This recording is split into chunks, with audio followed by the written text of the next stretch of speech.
श्री कृष्ण। जय गोगा जी महाराज की जय। आज भादो मास गोगा जी इतिहास का 8वां दिन हम सब सुनेंगे। जय गोगा जी महाराज की जय। हमने सुना रानी बाछल को पियर भेज देते हैं और पियर जाने पर उनके पिता परीक्षा लेते हैं और वो परीक्षा में पास हो जाती है तो वो उनके ससुर उमा सिंह को पत्र लिखते हैं। राजा उमा सिंह का पत्र लिखा जिसका सारांश इस प्रकार है। सिद्ध श्री सर्वोत्तम स्थान सिरसा पाटन से दरेवा नगर के राजा उमरपाल को राजा कुंवरपाल की राम राम बंचना। आगे समाचार बांचना। समधी साहब सेवा में निवेदन है, अपने बेसमझी व जुल्म की हद कर दी है।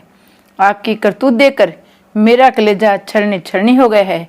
मैंने तुम्हें सज्जन खानदानी इंसान समझकर अपनी बेटी सौंपी थी जिसे तुमने बिना खता अपनी बेटी के सिखाए में आनकर यहाँ भेज दिया है।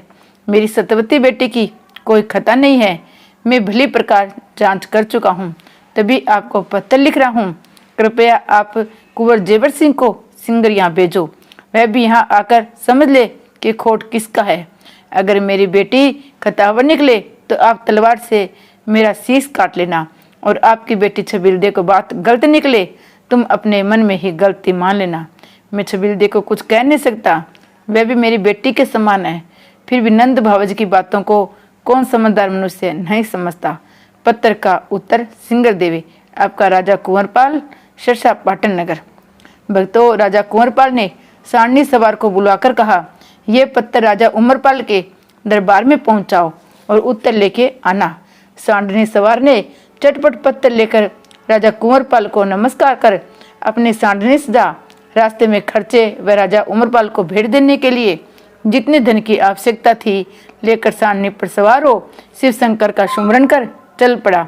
रात दिन का सफर तय कर 2.5 दिन में बागर देश के ददेवा नगर में राजा उमर सिंह की कचहरी में पहुंचकर अपना मस्तक नवाया और प्रणाम कर राजा कुंवरपाल को पत्र थमा दिया। राजा कुंवरपाल को पत्र पढ़कर और अपनी बेटी छबीलदे की बात सुनकर रानी बाछल की बात बांच कर जेवर कुंवर को भेजने की बात पड़ी।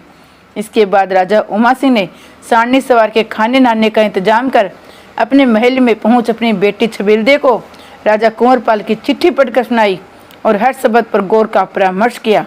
बेटी क्या करना चाहिए? छबीलदे बोली, कुछ समझ में नहीं आता। वैसे तो बड़ी भाभी में कोई अवगुण कभी देखा नहीं, मगर गर्भ की बात पर ही मेरे तन बदन में आग लग गई। बिना मर्द के गर्भ तो सिर्फ औरत के रहते सुना नहीं गया। बदमाश औरतों की तो बात ही नारी है। अब तो ये ठीक है कि भैया जेवर सिंह को दूत भेजकर वन से बुला लिया जाए, वह जैसा मुनासिब समझे वही करेंगे। राजा उमर सिंह को अपनी बेटी की सलाह पसंद आई।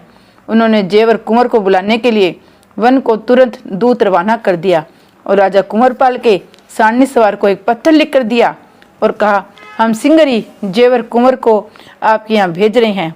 सारणी सवार की चिट्ठी व विदाई में जो हारत दी उसने भी राजा उमा सिंह को राजा कुंवरपाल की दी हुई भेंट दे दी, जिसमें हीरे मोती और पुखराज वगैरह थे। भक्तों, इधर तो राजा उमर सिंह का हलकारा वन से जेवर कुंवर को लेने के लिए रवाना हुआ। उधर रात को सोते में रानी बाछल का गर्भ सपने में बोला, ए माता जी, मैं नाना के यहाँ जन्म लेना नहीं चाहता।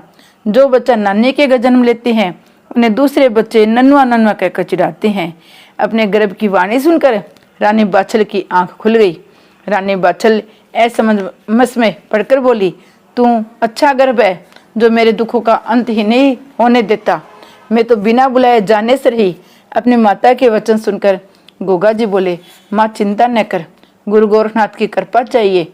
ऐसा कहकर अपना चमत्कार फैलाया और अपने बाबा उमर की आंखों में दर्द पैदा कर दिया। आंख में दर्द पैदा हो जाने से वे तड़पते तड़पते डोलते लगे। उसके बाद अपनी करामत द्वारा अपने बुआ छबीलदे के सिर में आंधी शीशी का दर्द उत्पन्न कर दिया, जिससे वे सिर पकड़े बेचैन हो गई। उसे ऐसा दर्द हुआ जैसे एक आंख निकल के पड़ेगी। बाप बेटी दोनों दुखी हो गए। इधर अपने पिता जेवर सिंह को वन में सपना दिया कि आप मेरी माँ को सिरसा पटना कर लेकर जाओ। मेरा जन्म पुष्य नक्षत्र में अपने घर पर होगा। मैं नाना के यहाँ नहीं जन्मूंगा। उधर राजा उमा सिंह का भेजा हुआ दूत पहुंच गया। राजा जेवर सिंह का राजा उमा सिंह को आज्ञा सुनाई, आपको आपके पिता ने सिंगर घर पर बुलाया है, कोई जरूरी काम है। राजा जेवर सिंह सपने की बात सोच ही रहे थे कि उनके पिता का हुक्म आ पहुंचा। भक्तों, चटपट राजा जेवर सिंह दूत के साथ चलकर अपनी नगरी ददरेवा आ पहुंचे और महलों में पधार कर अपने पिता के चरणों में शीश झुकाया। राजा आंख के दर्द से भारी बेचैन थे, इसलिए अपने पुत्र को आशीर्वाद नहीं देकर हाय हाय करने लगे। इधर तो राजा आंख के दर्द से बेचैन थे, उधर बहन छबिलदे अपने भाई का आन सुनकर सर पकड़े हाय हाय करती आ पहुंची। अपने पिता व बहन की बेचैनी राजा जेवर सिंह से न देखी गई। उन्होंने तुरंत चपरासी को भेज राजा ज्योतिषी बुलवा लिए। ज्योतिषी जी के आने पर जेवर सिंह ने कहा, पंडित जी, मेरे पिता व बहन छबिलदे दर्द से बड़े दुखी हैं। आप इनके दुख दर्द का उपाय अपनी पोथी पन्ना देकर सिंगर बताए। भक्तों, राजा ज्योतिषी ने अपनी पोथी पन्ने निकालकर ग्रह मुहूर्त देख हिसाब लगाकर बताया कि आपकी रानी जी गर्भ में कोई अवतारी पुरुष है। रानी बाछल के गर्भ के उस बच्चे के चमत्कार द्वारा ही ये दोनों दुखी है। वह अपने घर में जन्म लेना चाहता है। आपके पिता व बहन के षड्यंत्र ने ही रानी बाछल को बदनाम करके घर से निकाल उसे पीर पठाया है।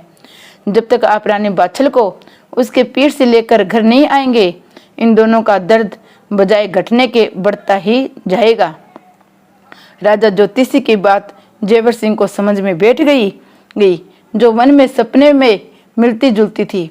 उन्होंने अपने मन में निश्चय कर लिया, अब बिना सरसा पाटन जाए काम नहीं सुधरेगा। मगर कौन सा मुंह लेकर जाऊं? मुझे तो अपनी गलती के कारण बड़ी लज्जा लगेगी। इन दोनों की करतूतों के कारण मैं अपनी गर्दन उठाने के काबिल भी न रहा, पर बिना जाए भी बात न बनेगी।